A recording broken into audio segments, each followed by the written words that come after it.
Oat. Yes, indeed.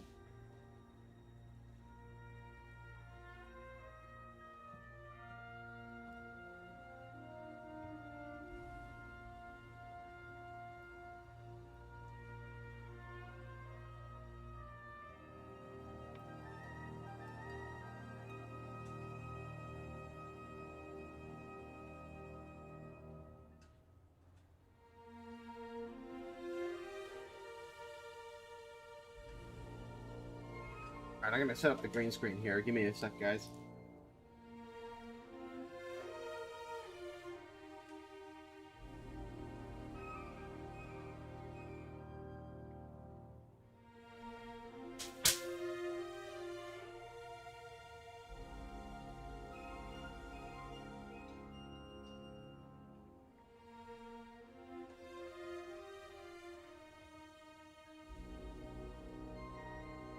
Eat out.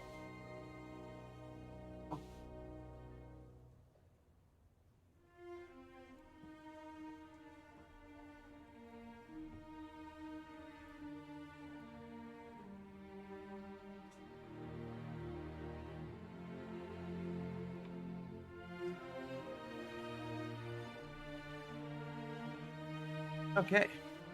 Oh yeah, that looks a lot better. Not quite as, yeah, definitely not quite as glitchy.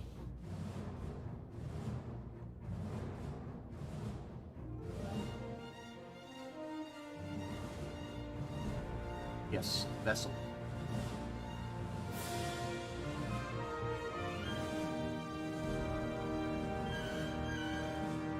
That all seems to be going well.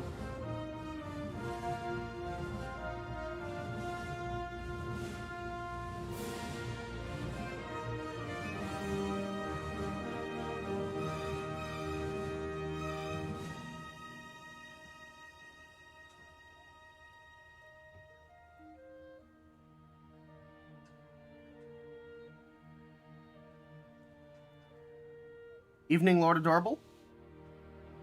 Evening, Venji.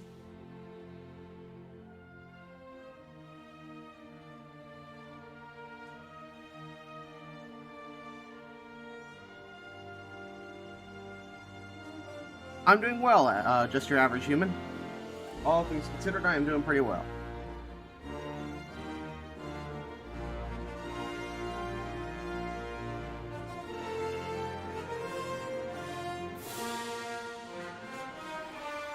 By the way, folks, there's going to be a few announcements before we get started here, but I'm gonna wait a couple more minutes here for folks to filter in.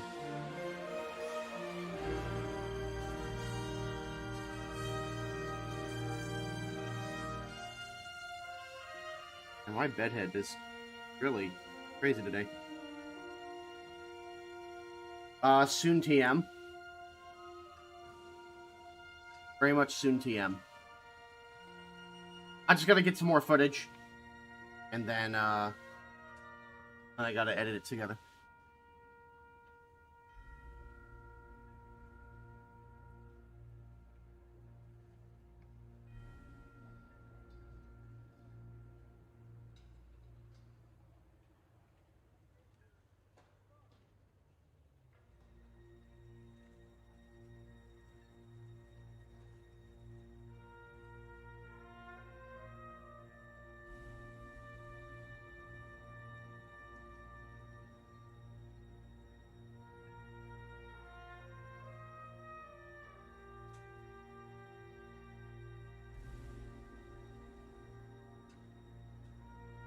How was everybody's weekend?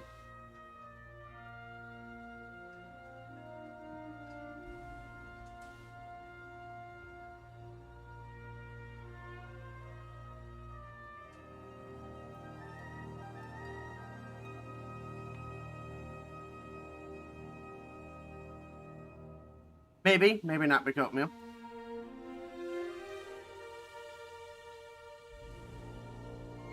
I am working on something in the background. And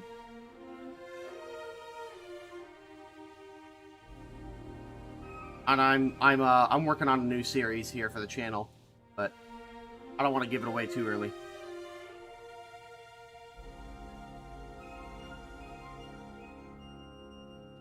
I'm thinking of, like, doing, like, a whole, like, relaunch of the channel, almost.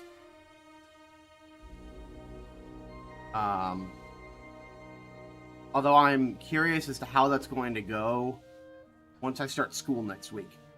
Because this is my last week on summer break. And then I start school next week. And my school times are going to be right when I normally stream, so I don't know how I'm going to... I don't know how I'm going to fit my streaming schedule in and around that.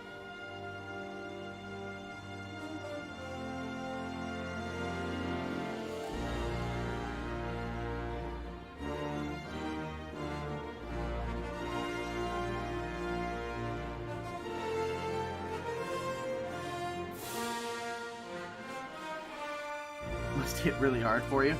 Yeah, I was really hoping I would get my hands on Sprocket this week, so that way I could play it before I started school, but so much for that. It was fun till I had to do the Naval Stars and War Thunder. Oof. Yeah, can't imagine that was very particularly fun.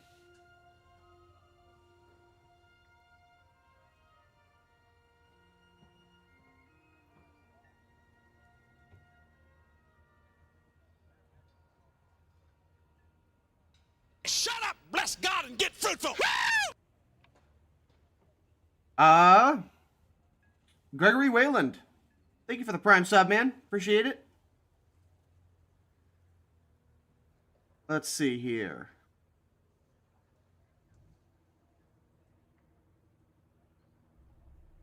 Yeah.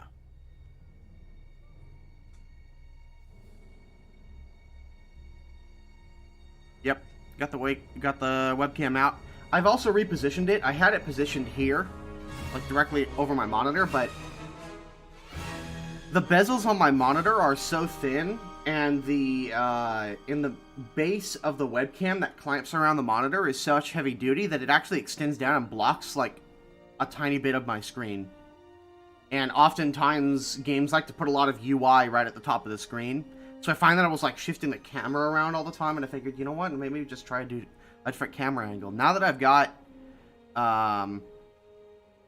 NVIDIA Broadcast that will cut out my background, even if I don't have a green screen up, which I do right now, but even if I don't have a green screen up, it will cut out whatever the green screen doesn't pick up. And I've tried to position the green screen so that way most of my body is in front of that. So...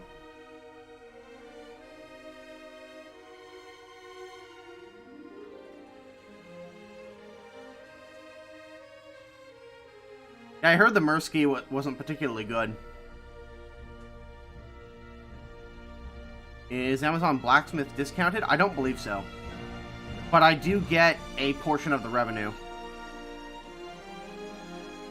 What's my CPU? I have a Ryzen 9 3900X. I have a well overkill CPU for what for gaming. But I use it, but I got that CPU because I edit and I stream. And so having that extra bandwidth in both of those areas is very, very important. Yeah, the cutout is smooth because I put a green screen behind there. I don't know if you guys can see it, but like my hair gets like right between this cushion in my head right there. You can kind of see the reflection of the green screen. That's bedhead for you. I need to get a haircut. I'm one of those people who doesn't like long hair. So when I start getting bedhead, I know my hair is too long. Problem is that the barber that I really like to go to is like across town. So I have to like make it a trip down there for other things as well to get my hair cut. Because most of the barbers around here I'm not a fan of. Alright, so yeah, there's a couple of announcements. I've alluded to one of them. One of them is that I'm going to be going back to school next week for my second semester. And my schedule is such for next semester that it's like right when I have classes like right when I normally stream. Now all my classes are online, so I'm not sure if I have to, but I'm not sure if I have to physically be there or not.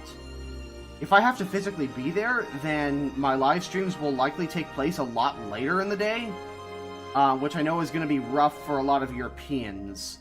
And they're not exactly, like, my classes are set up in such a way that they start at either around 12 to 10 a.m., and they go through the time that I'm streaming. So I'm not sure exactly how I'm going to stream during that period, but I'm going to try and figure something out.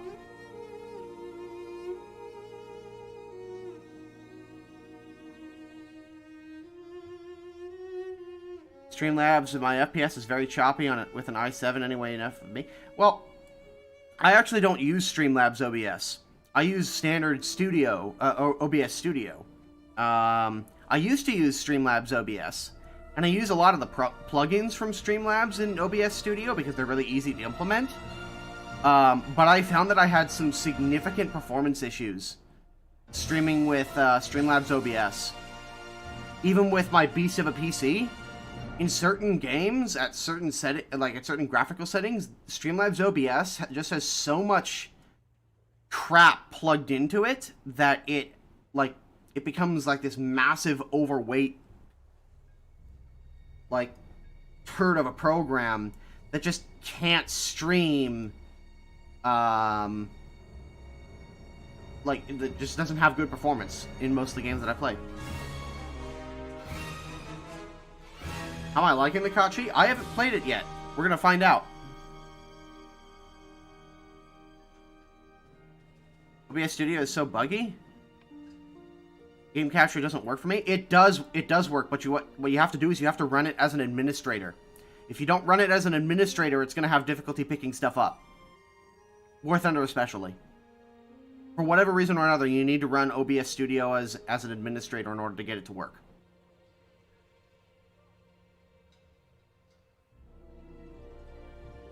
No, Streamlabs just is bloated. It's a bloated program. That's the issue I have with it, is that it entices people who don't know any better about streaming because they make plugging in a bunch of cool stuff super easy. The problem is that in order for them to do that, they make the program so bloated and terrible to work with that you tend to get really terrible performance whenever you stream something.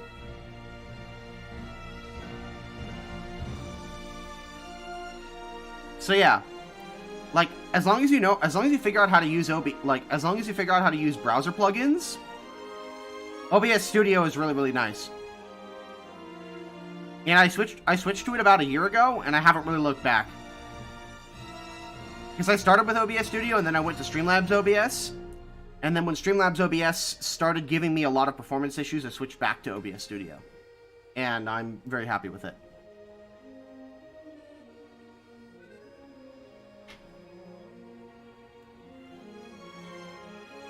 The best tanks to complete the summer landing quests? Vehicle, well, I believe it's like tier 3 and up, right? So, tier 3 and up vehicles that you know you're going to do well in. Because, what works for me may not work for you.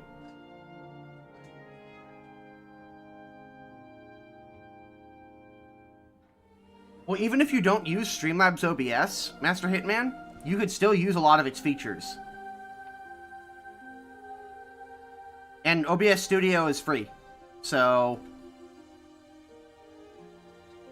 even if you paid for features on Streamlabs, you could still use them in OBS Studio. You just have to figure out how to implement them. All right, let's go ahead and swap on over, folks. So I'm kind of in two minds about this vehicle. I don't know whether do we play it with the pontoons on, or do we not?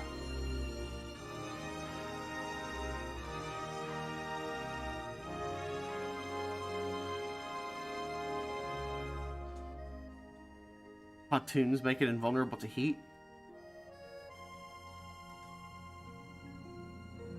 We'll try it with both.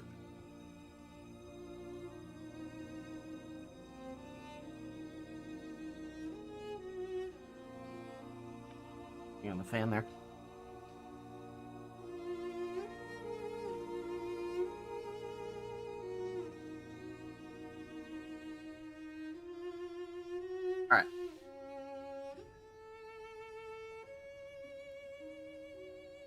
so let's see here. Okay, so this is all the ammunition you... This is the only ammo you get. 37mm. That's not bad penetration for this tier.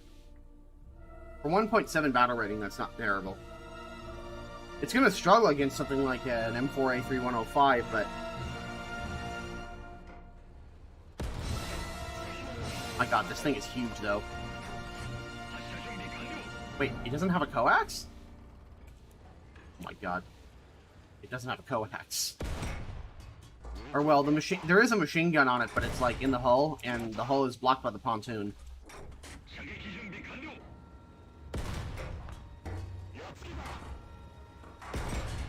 At least the gun seems to do a decent amount of damage.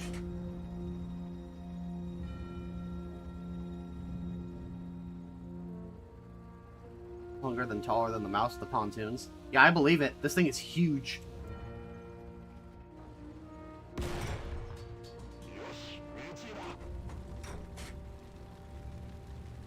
The pontoons in this meaningless. I mean, you do get to see the giant barrel thing on the back. Which is great for putting Mike's decal.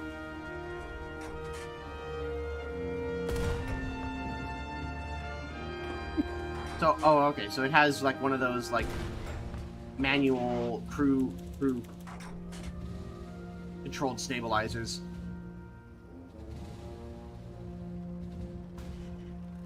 It does say it has a stabilizer, but I'm pretty sure it's one of those, like, arm-controlled ones. Yeah. I mean, if you get side shots with this thing, I mean, against Shermans or something along those lines, then, I could see this thing being pretty good. I mean, you do get the Chi-Ha. You effectively get a Chi-Ha Kai at 1.7. And the 47mm cannon on the Japanese tanks is not bad for low tier. Now, a lot better than that short-barreled 57. Or this thing.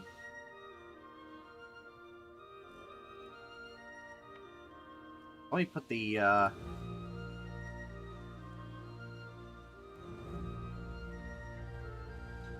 that in. Alright, what's a 2.0? This thing. Ditch that. What do we got for aircraft? God, the B5N2. Oh, we could take the Val. Might as well.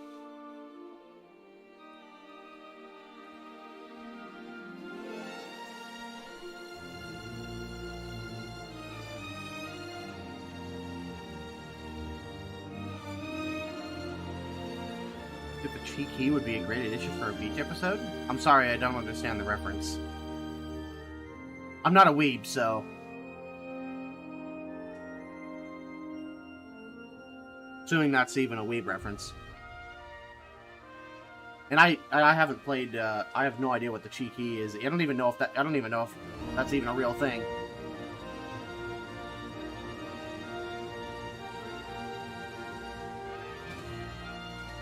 I could put the Rogo in, but I've already got the Chi-Ha... I mean, I already have the Rogo in. Yeah, I do.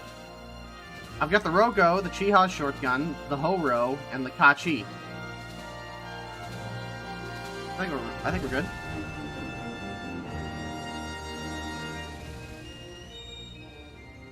Boy.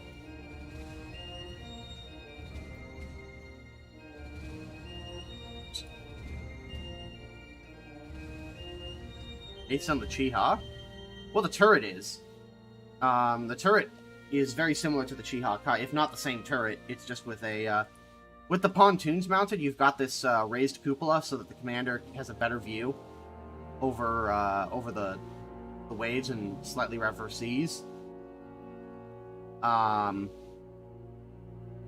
Without the pontoons, though, then it doesn't have a cupola, which I imagine would be kind of a pain for the commander because he's got no optics at that point. He has to stick his head out. He has to stick his head out in order to see anything. The X-ray? Yeah, it's pretty compacted in there. Like, so you've got a pressure hull, basically, from what it looks like. So if I take the pontoons off, Tramp stamp, by the way. But you can see that there's a pressure hole here. And you got a couple of screws. Propel the thing through the water. But you can see when I take the pontoons off, it takes off the commander's cupola. So the commander literally doesn't have a single optic when the cupola is taken off.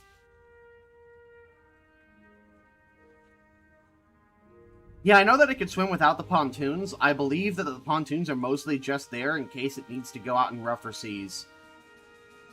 So that way it at least has some hydrodynamic efficiency.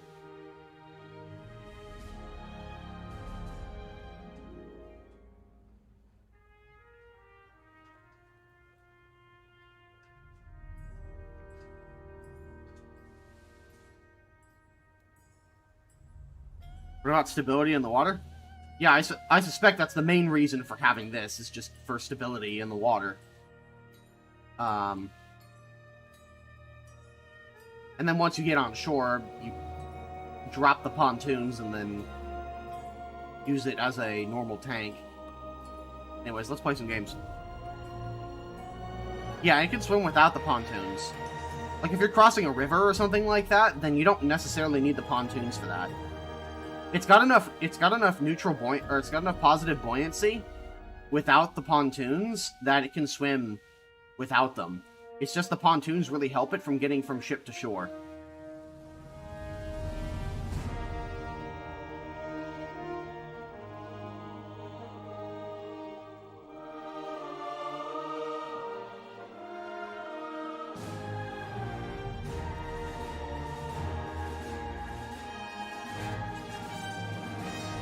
Well, the 105mm heat could still hurt you if it hits the turret. Why can't you bring this into naval? Because it's a tank.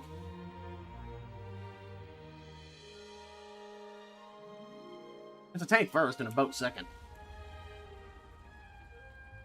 I can see what people mean by it driving weird, though.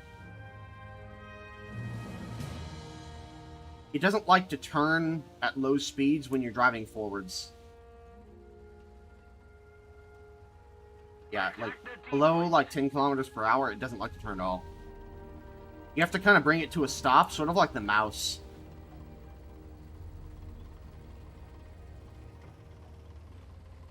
And then turn with it. Able to do naval tasks with it. That would be pretty funny.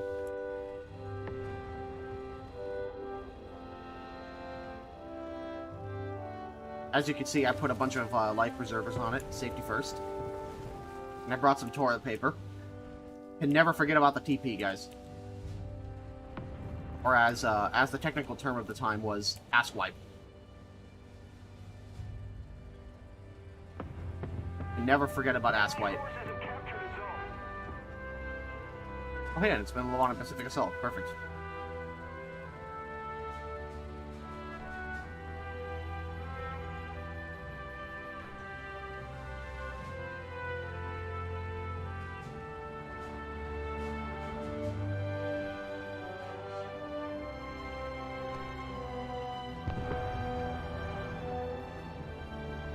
I probably should have gone for the C point, but I'm such a huge target that I suspect I would have been spotted and destroyed on my way there.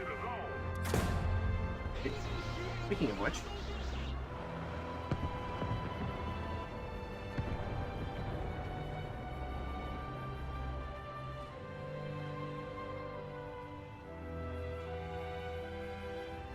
okay, I think that was an aircraft.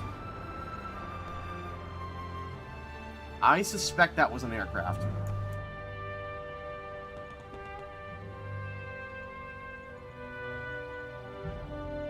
Oh no, it was a tank. Allied forces have captured a zone.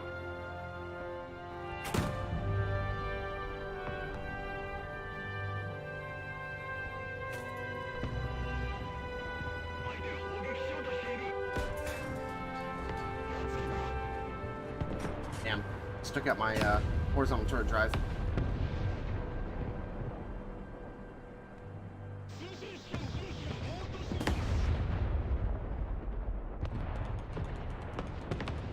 Thankfully, it was just that. Defend the C point. Alright, let's keep moving.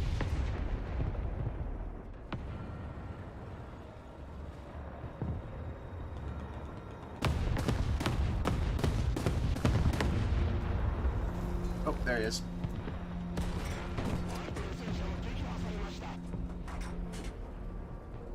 Boot.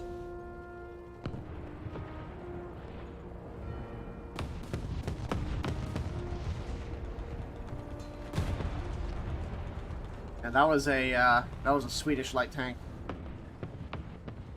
The victory is near. The reason he probably didn't do so much damage.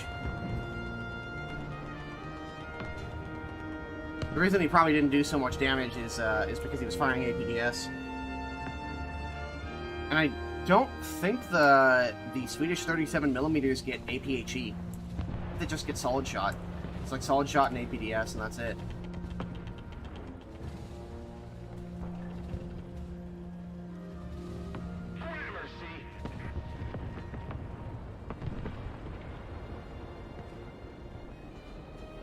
Nice.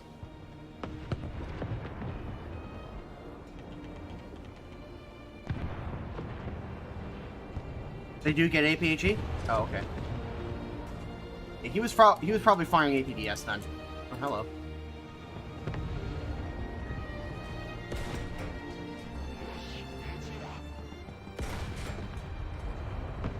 That's a 20mm cannon. Allied forces have captured the zone. I could have shot the Panzer III, but I wanted to take out the 20mm first. Ow.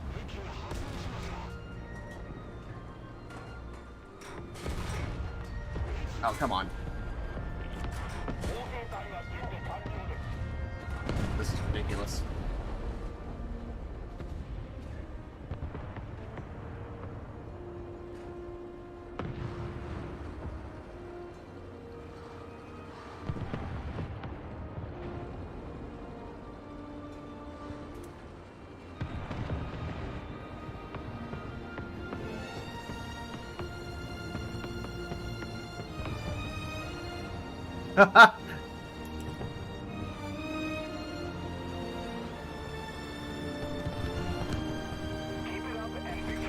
Oh god. Oh, that's not good. Allied forces have captured a zone. Ow. Bruh, I thought we were cool. Oh, okay. Well. So much for that.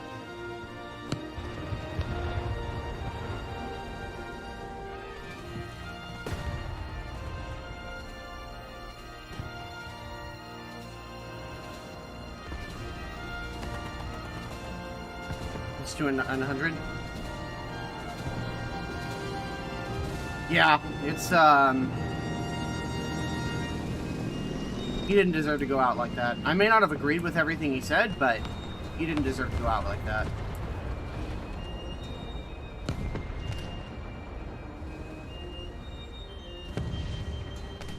The max is 75 for aircraft. For tanks, it goes up to 150. There's often a lot more crew in a tank. Yeah, that's a dead tank. Hey, Solent.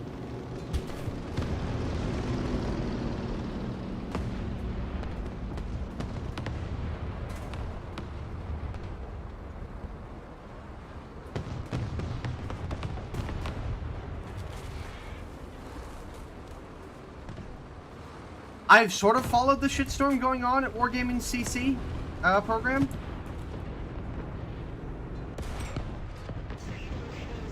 Like, I've sort of followed it. I haven't been... Like, I still don't know the exact specifics as to why it exploded like that. From what I understand...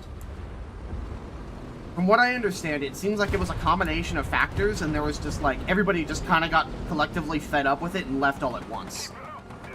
From what I understand.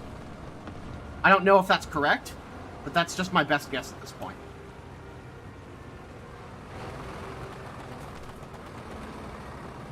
So basically, from what I understand, there was a bunch of, like, Wargaming had been treating their, especially in the World of Warships content creator program, have been treating their CCs, like, pretty shitly for years at this point. It used to be that they were, like, taking in a lot of feedback, being, like, super receptive, and, like, it was working well. And then over the last 3 years, it's sort of become more and more of a one-way street, where, like, streamers were, like, basically got more and more restrictions put on them. And they were, what they were allowed to say was becoming more and more controlled, as well as a lot of their feedback just being outright ignored, in many cases. And people just got so fed up with it that everything exploded. That's from what I understand. I don't know if that's correct, but that's what I've gathered so far. Jingles explained it pretty well in his latest video. I haven't watched Jingles in years at this point. I think I sort of grew out of Jingles. When I was younger, I watched him every day. Oh. Hey.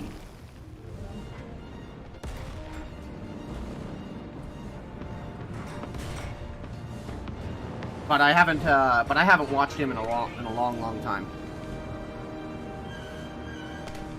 Yeah, as much shit as we give Gaijin on a regular basis, every time I take a look at the Wargaming community contributor program, I am very much thankful that I am in the Gaijin community contributor program. Oh, sorry, Mr. Rogo. Oh, it's saying Gelly. Alright, I feel less bad now. I'm sorry, I'm just dummy thick. And the clap of my ass cheeks keeps giving away my position.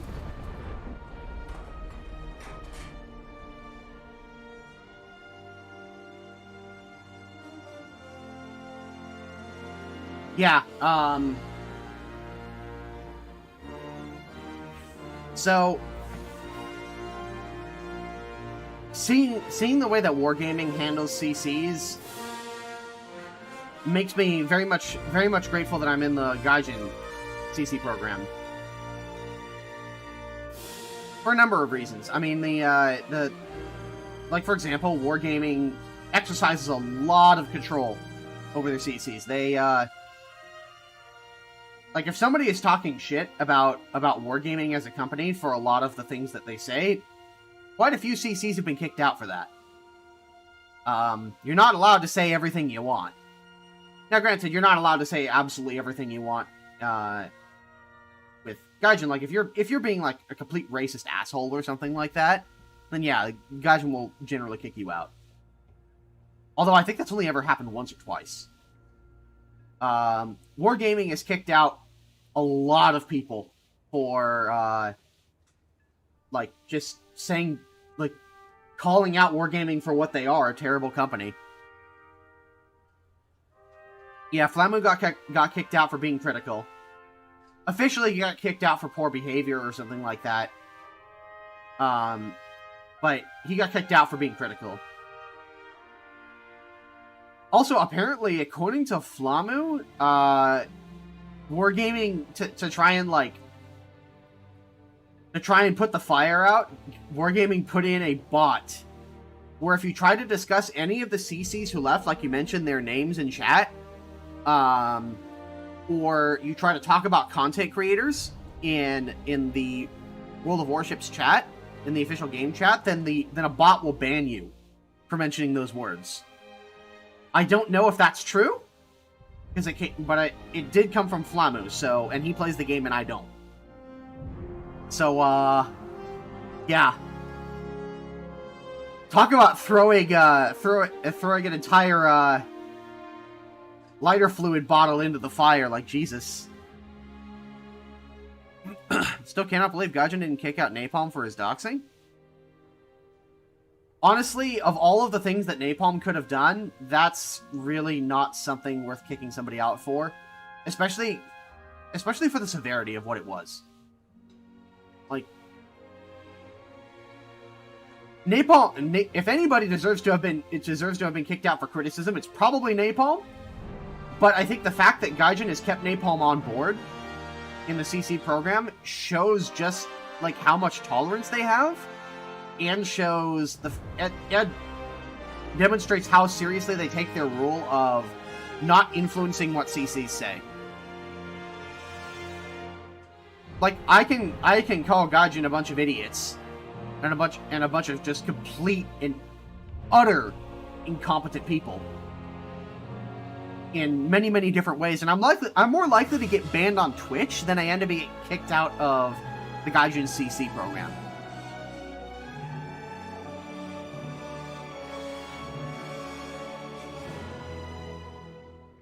Napalm Rat, somebody called him out for something. I don't even remember exactly what it was for, but instead of, like, censoring the name of the person who called him out, he showed this person's email address on accident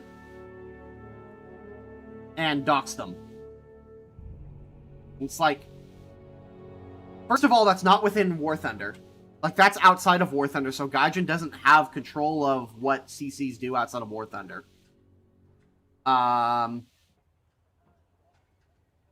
on top of that, like, yeah, it's a terrible thing for him to have done, and I don't support what he did. But even if Gaijin wanted to kick him out for that, like, what would they charge him with? He didn't do anything against the rules of the CC program. Like, there's no rule in there that says don't dox people, because that's not within War Thunder. That's not within their jurisdiction. Yeah, Oddboss is crazy critical of Gaijin, and for good reason. Again, I can be pretty critical of Gaijin too. They are not by any means perfect. And I don't want to make it sound like I'm praising Gaijin for being perfect. They're not. They're anything but. But they don't tell us what to say.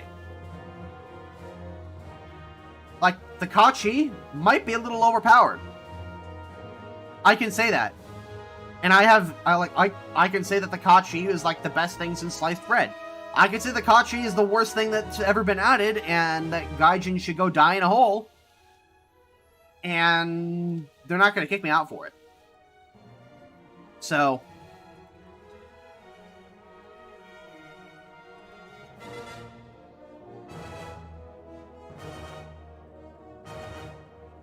but yeah, I don't think that Napalm deserved to be kicked out for that, even though it was by no means acceptable what he did. But that's the first time he's ever done something like that, at least officially. Like, gone on and, like, purposely gone after somebody and team killed them in an official video. That's the first time I've ever actually seen that from him. He gets pissed, that's for sure. We don't call him the Angry Bavarian for nothing.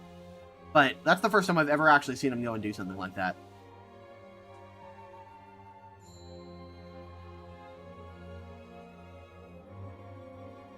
War Thunder Naval? Yeah, no, that's not going to happen, Frank. War Thunder Naval is in such a terrible state.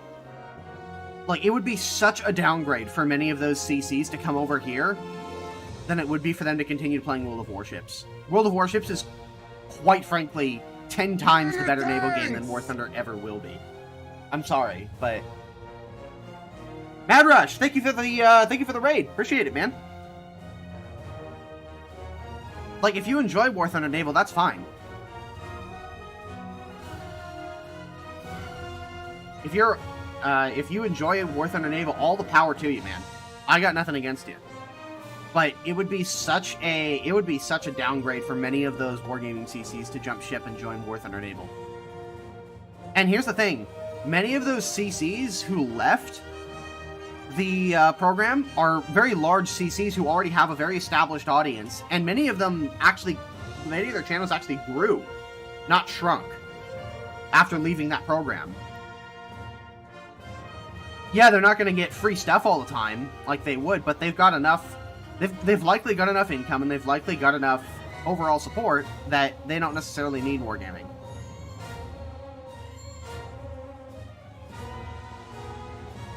Georgia, they never did. Napalm is still a part of the content creator program.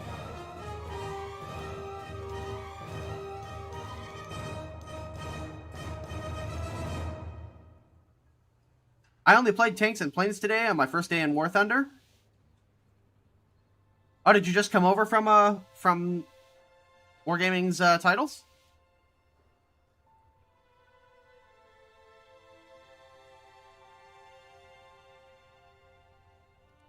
Nope. Okay, this was just your first day playing War Thunder.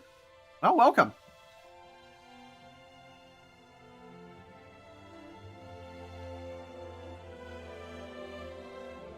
Welcome to the community.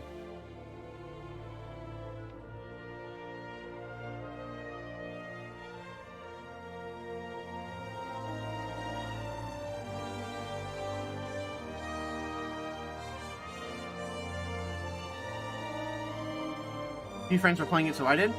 Interesting. Well, there you go. Hope you had a good experience.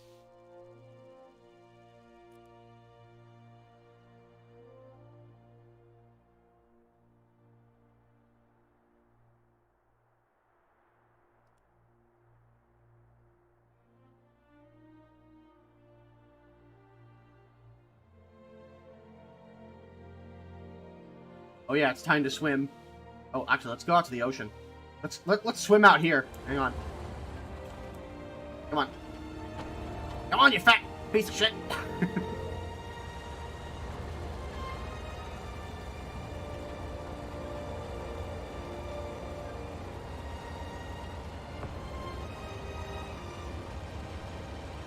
It's beautiful. There's probably more of them here in this one match. There's probably more of them here in this one match than there were in real life.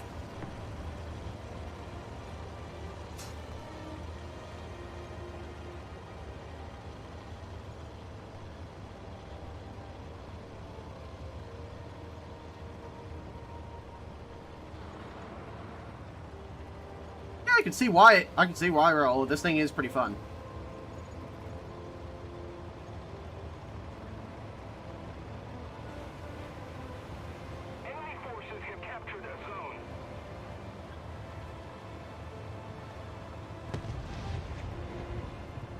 Screws should start turning here.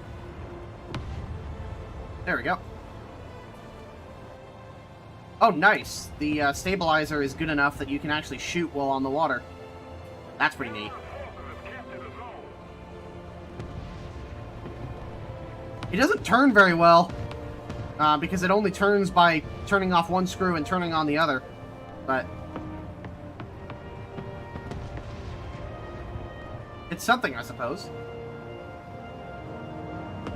Attention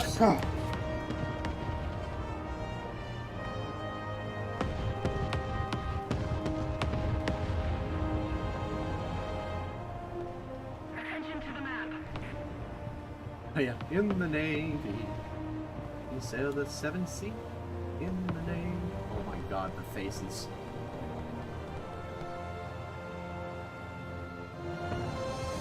War Thunder Naval. The current music right now. We've captured most of the strategic zones. Yeah, the Medal of Honor Airborne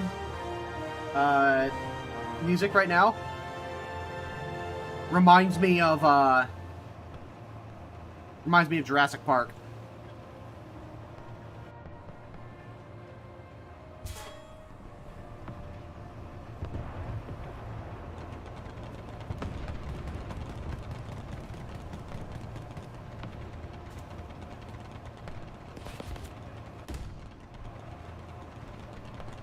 Oh, St. Kelly just took out an M22.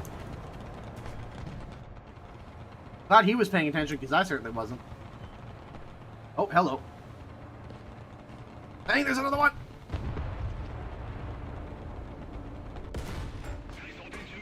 Alright, well, I helped.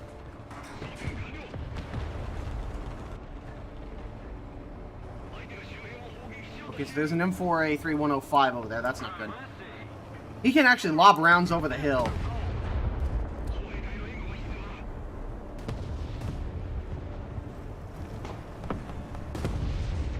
I actually wonder if he can fire a high explosive round close enough to kill both Sangilly and I. Yeah, let's split up a little bit.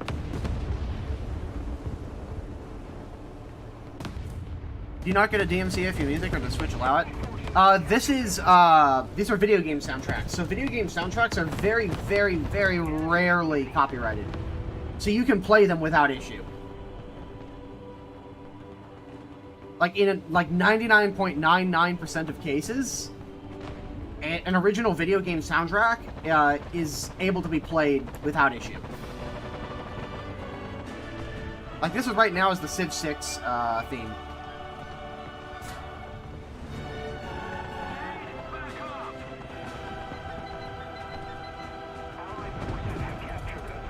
Oh god. I'm being strafed. Ow. Bruh. Oh god. I didn't know we were being fired upon. Oh god. I didn't realize that. Yeah, you can play the original Deus Ex soundtrack, no problems. In most cases. I've never had an issue just playing video game soundtracks. Now, if you play like movie soundtracks or something along those lines, then yeah, you're gonna get issues with DMCA's.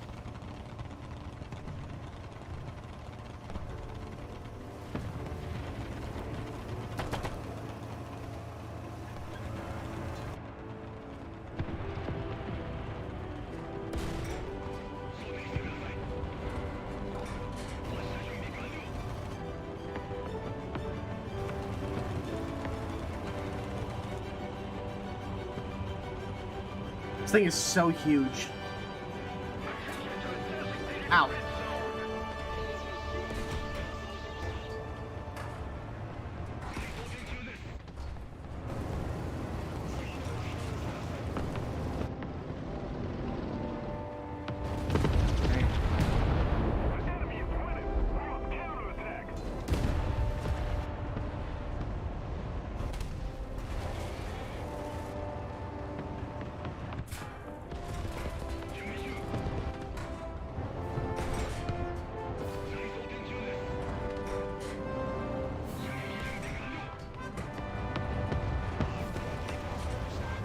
Stewards just die so quickly to this thing.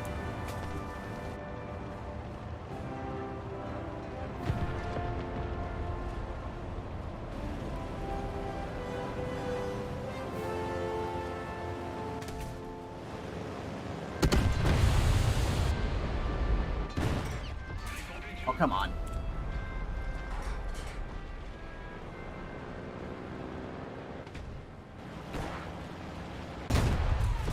Get him, Kaney! Uh-oh. That's gonna be a problem. Ow, damn it. You shooting me now?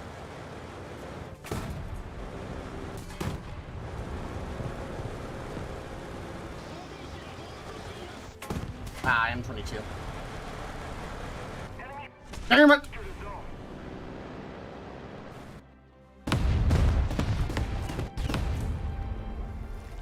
Huh.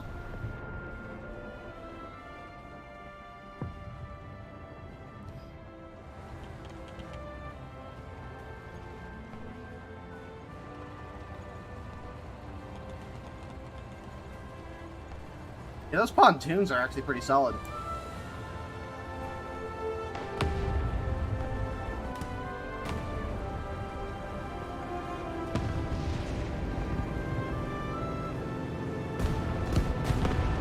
I am absolutely amazed.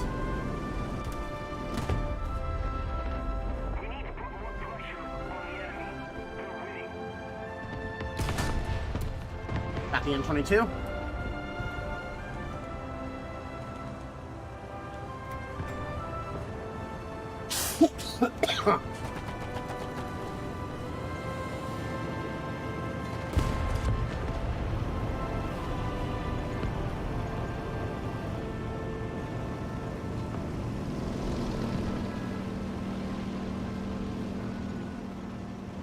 In alternate reality where they put the Chiha shortcut as turret on the Kachi. That'd be pretty funny. Attention to the designated That would actually be a pretty solid close support vehicle. Head back to base.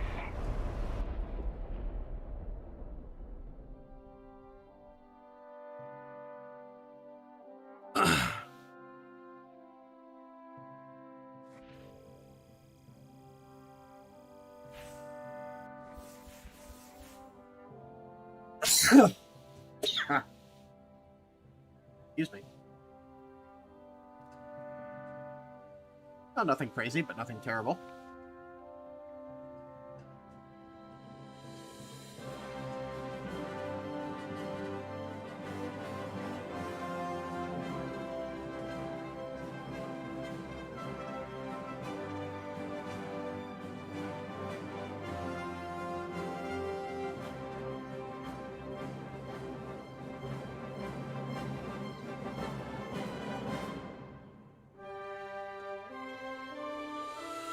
I went up the H1 and bounced everything. You are stomping around. I think tripod. Yes, indeed. Nice game.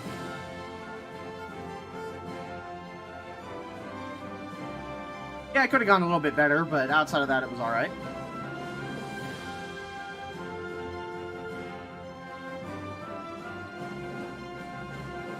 Does this already count as a naval barrage in Bakachi? It would be pretty funny if the shells that you called down were the same as the ones you could call down in naval. Because in naval, if you're in a smaller craft that can call in artillery fire, it calls in like 300, I think it's like 13 or 14-inch guns from battleships. Which a high explosive round of that size landing near a small boat or a tank or something like that is going to have a really bad day.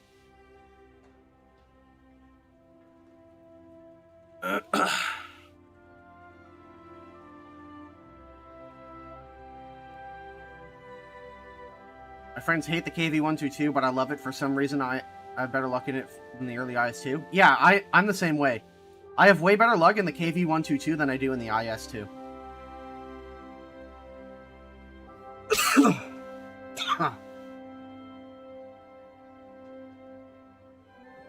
have the Imperial Navy decal? I probably do, but I can't be bothered, really. It